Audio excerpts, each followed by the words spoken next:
বর্তমানে উইন্ডোজ 11 ব্যবহারকারীরা একটি ভার্সনের জন্য সকলে অপেক্ষা করে আছেন, সেটি হলো 23H2। হ্যাঁ বন্ধুরা, ঠিকই শুনছেন। মাইক্রোসফট উইন্ডোজ 11-এর 22H2 তো অনেক দিন আগেই চলে এসছে, কিন্তু 23H2 এই ভার্সনটি কিভাবে আপনারা আপগ্রেড করবেন, কিভাবে এই ভার্সনটির নতুন ফিচারগুলি ব্যবহার করবেন, সমস্ত কিছুই এই ভিডিওতে আপনাদের দেখাবো। তাই ভিডিওটিকে স্কিপ না করে সম্পূর্ণ দেখতে থাকুন। আর চ্যানেলে নতুন হলে চ্যানেলটিকে অবশ্যই সাবস্ক্রাইব করুন। বন্ধুরা, আমি শুভাশিস আর আপনারা দেখছেন Brainwave Educom, a new wave of learning. বন্ধুরা, চলুন শুরু করা যাক আজকের ইন্টারেস্টিং ভিডিও 23H2।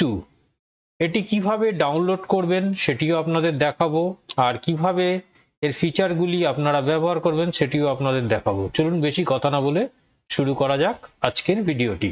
বন্ধুরা, এখন চলে এসেছি ডেস্কটপ স্ক্রিনে। এখন আমি দেখাবো যে কিভাবে আপনারা 23H2 এই ভার্সনটিকে ডাউনলোড করবেন। দিস পিসির ওপর রাইট ক্লিক করার পর আপনারা চলে যাবেন প্রপার্টিজ অপশনটিতে যাওয়ার পর এরকম একটি সেটিংস খুলে যাবে আপনাদের সামনে। দেখুন, আমার সিস্টেমটি অলরেডি 23H2 তে আপগ্রেড হয়ে আছে এবং এটির বিল্ড নাম্বারও আপনারা দেখতে পাচ্ছেন 22631.2506। এটি কিন্তু এর বিল্ড নাম্বার, অর্থাৎ আমার সিস্টেমটি অলরেডি আপডেটেড। এবার আপনারা কিভাবে আপডেট করবেন? উইন্ডোজ আপডেট সেকশনে যাবেন। উইন্ডোজ আপডেট সেকশনে যাওয়ার পর দেখুন এখানে একটি অপশন আছে, get the latest update as soon as they are available. এটিকে অন করে দেবেন এবং চেক ফর আপডেটস এই অপশনটিতে ক্লিক করবেন। যারা এখনো 23H2 এটির আপডেট পাননি তারা 2 থেকে 3 সপ্তাহের মধ্যে কিন্তু সকলেই এই আপডেটটি পেয়ে যাবেন। তার জন্য অবশ্যই মাইক্রোসফট উইন্ডোজ 11-এর প্রিভিয়াস ভার্সনগুলি কিন্তু আপনাদের ডাউনলোড এবং ইনস্টল করে রাখতে হবে। দেখুন, আমার সিস্টেম অলরেডি আপডেটেড এবং এটি কিন্তু এই মুহূর্তে 23H2 এই ভার্সনটি আমি ব্যবহার করছি। প্রথম যে অপশনটি আপডেট হয়েছে, অর্থাৎ নতুন অপশন ইনক্লুড হয়েছে, টাস্কবারের উপর রাইট ক্লিক করবেন, টাস্কবার সেটিংসে যাবেন। আপনারা এই পর্যন্ত সকলেই জানেন যে টাস্কবার সেটিংস কি করে খুলতে হয়। একদম সহজভাবে টাস্কবারের উপর রাইট ক্লিক করে টাস্কবার সেটিংস, টাস্কবার বিহেভিয়ার বলে একটি অপশন আপনারা দেখতে পাচ্ছেন, এটির ওপর ক্লিক করবেন। ক্লিক করার পর এখানে অনেকগুলি অপশন আপনাদের শো করছে।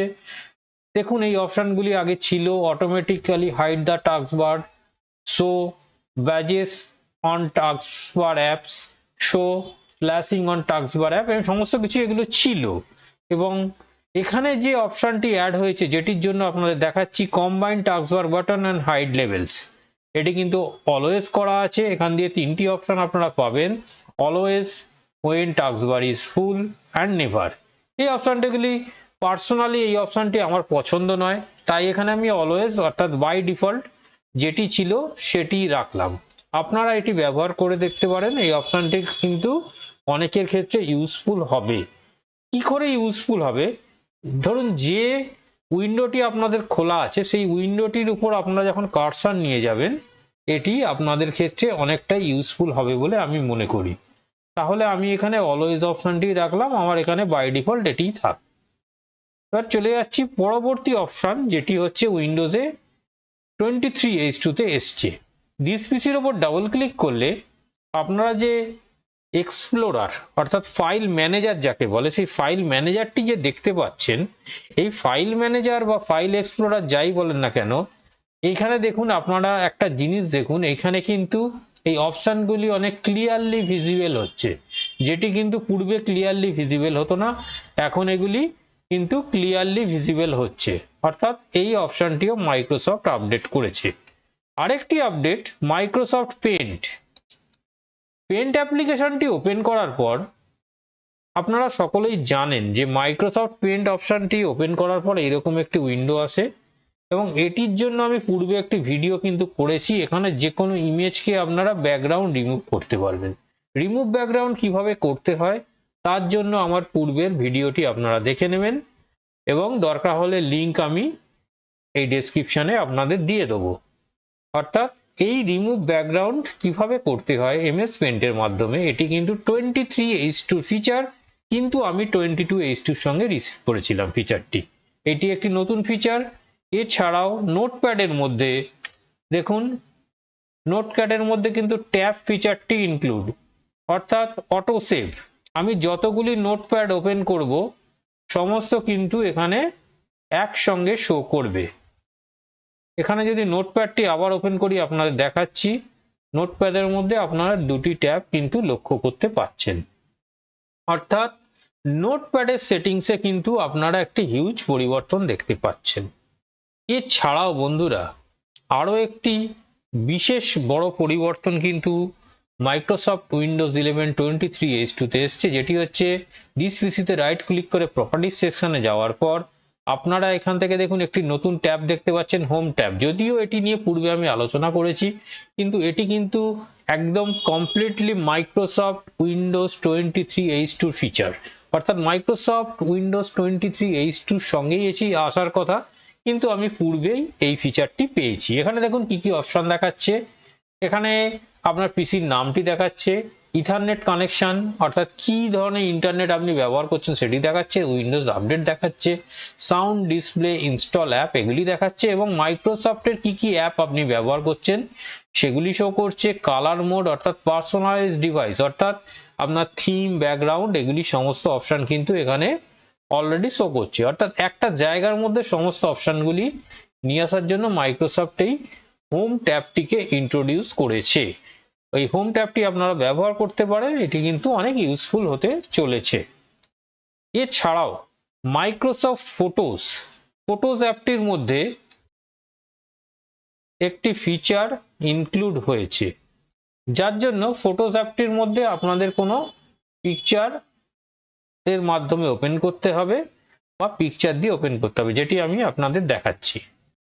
আমি একটি ফটোকে মাইক্রোসফট ফটোজের মাধ্যমে ওপেন করে দেখাচ্ছি কিভাবে এর মধ্যে ব্যাকগ্রাউন্ড ব্লার অপশনটি ইনক্লুড হয়েছে। ধরুন এই ফটোটিকে আমি ফটোস অ্যাপটির মাধ্যমে ওপেন করলাম। ওপেন করার পরে আমি এখান থেকে চলে যাব এডিটে। দেখুন এখানে এডিট ইমেজে ক্লিক করার পরে এখানে দেখুন কিছু অপশন শো করছে, ক্রপ, অ্যাডজাস্টমেন্ট, ফিল্টার, মার্কআপ, এই সমস্ত অপশনগুলি, এবং এখানে রয়েছে ব্যাকগ্রাউন্ড ব্লারে ক্লিক করার পর ব্যাকগ্রাউন্ডটিকে কিভাবে ব্লার করব তার এখানে অপশন শো করছে। অলরেডি আমি এখান দিয়ে দেখুন ব্যাকগ্রাউন্ডটিকে ব্লার করে দিলাম। দেখুন ব্যাকগ্রাউন্ডকে কতটা ব্লার করব বা কি করব সমস্ত কিছুই আমার এখানে হাতে রয়েছে। এবার সিলেকশন ব্রাশ টুল, এটি কি? ধরুন ব্যাকগ্রাউন্ডের কোনো অংশ আপনার মনে হয়েছে কম ব্লার হয়েছে, তাহলে এটিকে অন করে দেবেন। এখান থেকে ব্রাশ আপনারা নিয়ে নেবেন, ব্রাশ দিয়ে যেখানে যেখানে ক্লিক করবেন দেখুন ব্যাকগ্রাউন্ড কিন্তু ব্লার হয়ে যাবে। দেখুন ব্যাকগ্রাউন্ড ব্লার হয়ে যাচ্ছে। অর্থাৎ এখানে কিন্তু ম্যানুয়ালিও আপনারা ব্যাকগ্রাউন্ডকে ব্লার করতে পারবেন, এবং এটি হওয়ার পর আপনারা কিন্তু ব্রাশের এই যে সফটনেস এটিকেও কন্ট্রোল করতে পারবেন। ব্রাশটি কতটা সফট হবে, কি হবে, সমস্ত কিছুই কিন্তু আপনারা এখান দিয়ে কন্ট্রোল করতে পারবেন। এবং এটি হওয়ার পর এটি কিন্তু প্রসেসিং হবে, এবং তারপরে আপনারা এটিকে কিন্তু সেভ করে নিতে পারবেন। এবারে এইটিকেই আমি যদি মাইক্রোসফট পেন্টের মাধ্যমে ওপেন করি, ওপেন উইথ পেন্ট, যদি পেন্টের মাধ্যমে ওপেন করি বন্ধুরা, দেখি এটির ব্যাকগ্রাউন্ড রিমুভ হয় কিনা, যেটি আপনাদের কিন্তু পূর্বে একটি ভিডিওতে দেখিয়েছিলাম। তবে এই ইমেজটির ক্ষেত্রেও আমি আপনাদের এটি দেখাবো যে রিমুভ ব্যাকগ্রাউন্ড। মাইক্রোসফট পেন্টের মাধ্যমে দেখুন ব্যাকগ্রাউন্ডটি কিন্তু সম্পূর্ণভাবে রিমুভ হয়ে গেছে। অর্থাৎ পেন্টের মাধ্যমে আপনারা কিন্তু কোনো ইমেজের ব্যাকগ্রাউন্ডকে সহজেই রিমুভ করতে পারবেন। এটিও কিন্তু 23H2 একটি বিশেষ ধরনের আপডেট। এইরকমই কিছু ছোট ছোট আপডেট নিয়ে কিন্তু মাইক্রোসফট উইন্ডোজ 11-23H2 কিন্তু আমাদের সামনে এসছে। বন্ধুরা এই ছিল আজকের ভিডিও। আশা করি ভিডিওটি আপনাদের ভালো লেগেছে। যদি ভালো লেগে থাকে তাহলে অবশ্যই চ্যানেলটিকে সাবস্ক্রাইব করুন, আর ভিডিওটি ভালো লাগলে অবশ্যই লাইক এবং শেয়ার করতে কিন্তু ভুলবেন না। সকলে ভালো থাকবেন, সুস্থ থাকবেন। আজকের মতো বিদায়।